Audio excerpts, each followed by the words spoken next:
ओम नमः सिद्धेभ्यः। श्रीमते वर्धमानाय नमो नमित विद्युते यज्ञानांतर्गतं भूत्वा त्रैलोक्यं गोस्पदायते। महानुभाव, श्री गौतम गंधर्वाणी का आधार लेकर मैं कुछ थोड़ा सा आपके सामने विषय रखती हूँ। आपको ले चलूँ कि 12 व्रत जो माने हैं श्रावकों के, श्री गौतम स्वामी ने कहा सुदम में आउ संतो गृहस्थ धर्मम 12 विहम, गृहस्थ धर्म 12 प्रकार का। श्री गौतम स्वामी के शब्दों में तो कहते हैं 5 अनुव्रत के बाद तथ इमानी 3 गुणपदानी, इसके बाद 3 गुणव्रत हैं। तथ पढ़मे गुणपद देश दिश विदिशि पचखानम। पहला गुणव्रत है दिशा और विदिशाओं का प्रत्याख्यान यानी त्याग करना, कुछ उसकी सीमा बनाना दिशा और विदिशाओं में। उसे कहते हैं दिग्व्रत, देशव्रत। कहीं कहीं आचार्य ने दोनों को अलग अलग किया है। यहाँ श्री गौतम स्वामी ने दोनों को एक में ही रखा है, दिशा और विदिशा। दिशा 4 दिशा मानी है विदिशा से, और 6 दिशा हो जाती हैं। दिशा यानी पूर्व, दक्षिण, पश्चिम, उत्तर। और विदिशाओं में ईशान, नैऋत्य, वायव्य आदि, ये कोण और अधो और ऊपर इनका भी प्रमाण कर लेना कि कहाँ तक हमें जाना, कहाँ तक नहीं जाना आदि। तो चाहे दिन रात्रि के विभाग से करे, जीवन भर का भी कर ले, तो जीवन भर को करने के लिए दिग्व्रत हो जाता है। और देशव्रत ने थोड़ा सा उसमें दिशा विदिशा में थोड़े थोड़े दिन की मर्यादा से भी कर सकते हैं। 10 लक्षण पर्व है, अष्टानिक पर्व है, 1 महीने के लिए मर्यादा कर लिया, इतने इस गांव के बाहर नहीं जाएंगे, इस शहर के बाहर नहीं जाएंगे आदि। तो इससे लाभ क्या है? लाभ ये है कि उस मर्यादा के बाहर उस व्यक्ति के लिए कहा है कि वो व्रत जो है इतने महान हो जाते हैं कि उन सबके पापों से मुक्ति हो जाती है, उसकी छुट्टी यानी ऐसे तो पूरे विश्व भर का जाए न जाए पाप सिर पर लदा रहता है।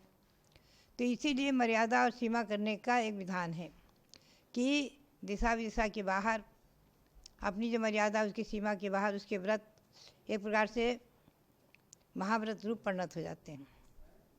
यद्यपि श्रावकों के महाव्रत नहीं है, लेकिन ऐसे दूसरा व्रत है विजय गुणपदे विविध अनर्थ दंडादो बेरमणम। दूसरा गुणव्रत है विविध प्रकार के अनर्थ दंड से विरक्त होना। अनर्थ दंड यानी बिना प्रयोजन के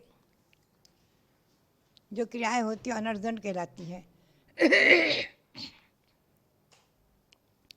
बिना प्रयोजन के पानी बहाना या कुछ वैसी अधिक, एक तो अपने प्रयोजन वस्तु करना ही पड़ता है। तो इसके भी जो है यहाँ गौतम स्वामी ने संक्षेप में कह दिया। रत्नगढ़ श्रावकाचार में इस अनर्थ दंड व्रत के 5 भेद किए हैं।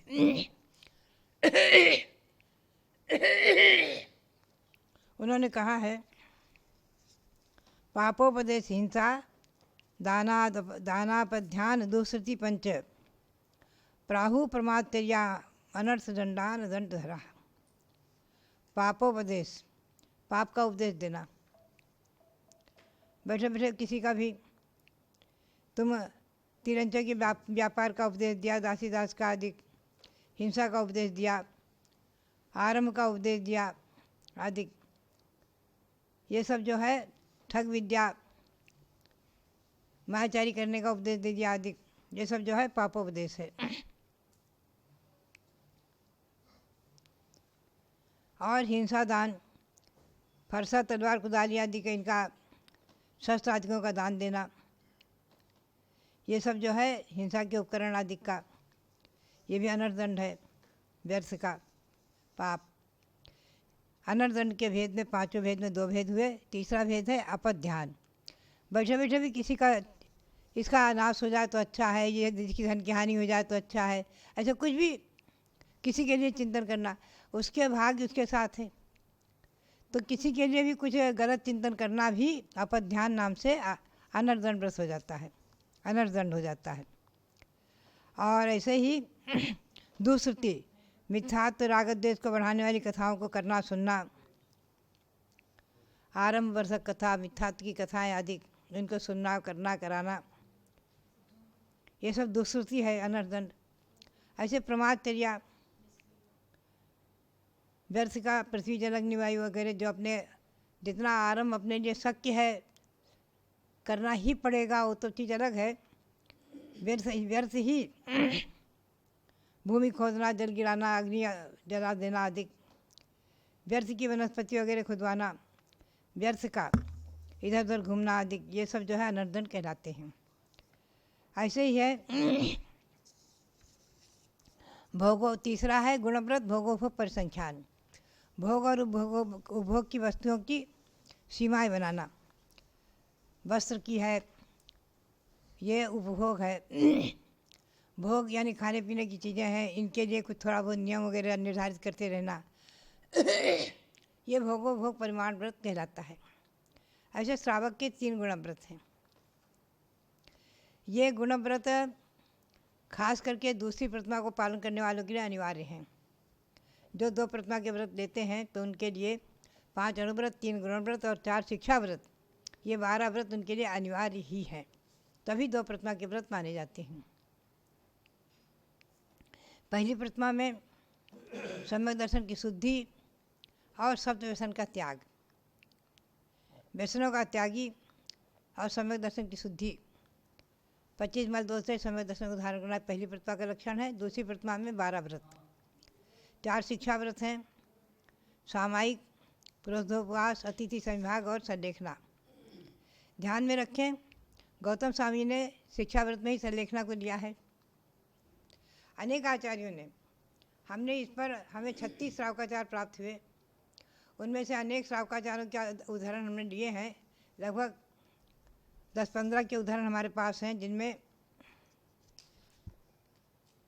12 ऐसे हमें ग्रंथ मिले हैं जिनमें संलेखना को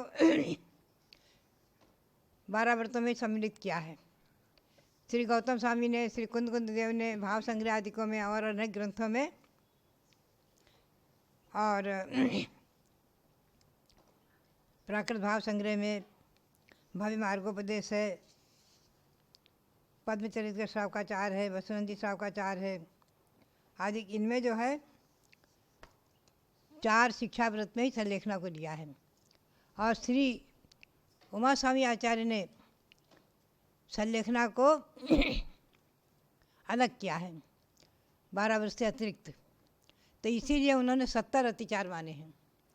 12 व्रत के 5-5 ऐसे 60 हुए, और सम्यक दर्शन के 5 और संलेखना के 5, तो रहनसार में 70 अतिचार बताए हैं। और तत्तार सूत्र की भी 7वें अध्याय में 70 अतिचार लिए हैं। लेकिन गौतम स्वामी ने संलेखना को 12 व्रत नहीं लिया है। जो भी हो, थोड़ा सा आचार्यों की विचारधाराओं में और ग्रंथों में अंतर है, ये सूक्ष्म विषय है। जो भी है, मूल रूप में हमें इतना ही समझना है कि शिक्षा व्रत में सामायिक अनिवार्य, 2 टाइम की सामायिक अनिवार्य है। मध्याह्न की करें नहीं भी करें चलता है दोपहर में, लेकिन 3 प्रतिमाधारी को त्रिकाल सामायिक अनिवार्य है। 2 प्रतिमाधारी भी त्रिकाल सामायिक करे, लेकिन कदाचित मध्याह्न में नहीं भी किया तो चल सकता है, लेकिन 3 प्रतिमाधारी को त्रिकाल सामायिक करना आवश्यक ही है। तो सामायिक, अब एक बार आचार्य वीर साहब जी के सामने प्रश्न आया कि गौतम स्वामी ने या अन्य आचार्यों ने जो 12 व्रत के वर्णन किए हैं, इनमें कहीं देव पूजा नहीं आई 12 व्रतों में। अलग से 6 आवश्यक हैं, वो बात अलग है, देव पूजा गुरुपास्ति तो देखो इसमें आ जाती है। अतिथि संविभाग व्रत में गुरुपास्ति आ जाती है, गुरु को आहार दान देना आदि, 4 प्रकार के दान देना, लेकिन पूजा नहीं आती है। तो आचार्य श्री ने बहुत अच्छे शब्दों में कहा कि सामायिक के अंतर्गत पूजा है। और मैंने इस पर बहुत चिंतन किया है और बहुत प्रमाण निकाले हैं। देव पूजा बिना सर्वा दूरा सामायिक की क्रिया, श्रावक के लिए कहा है भाव संग्रह में कि देव पूजा के बिना श्रावक की सामायिक क्रिया बहुत दूर है। तो श्रावक की सामायिक क्रिया देव पूजा पूर्वक होती है, ये एक विशेष बात है। इस पर थोड़ा कल हम और प्रकाश डालेंगे इसकी विधि पर। पूज्यपाद स्वामी ने अभिषेक विधि जो ली है और प्रतिष्ठा तिलक आदि में जो अभिषेक विधि ली है, उसमें 4 भक्ति पूर्वक सकलीकरण और पूरी विधि जो है पूजन की, जिसका नाम है आद्य विधि और अंत विधि, हमने पूजांजलि में भी दिया है संक्षेप में उसका हिंदी पद्य अनुवाद करके। श्री पूज्यपाद स्वामी और प्रतिष्ठा तिलक ग्रंथ के आधार से। तो श्रावक की इस पर पंडित पन्नालाल सोनी बहुत जोर देते थे। उनका भी कहना था कि देव पूजा पूर्वक ही श्रावकों की सामायिक होती है।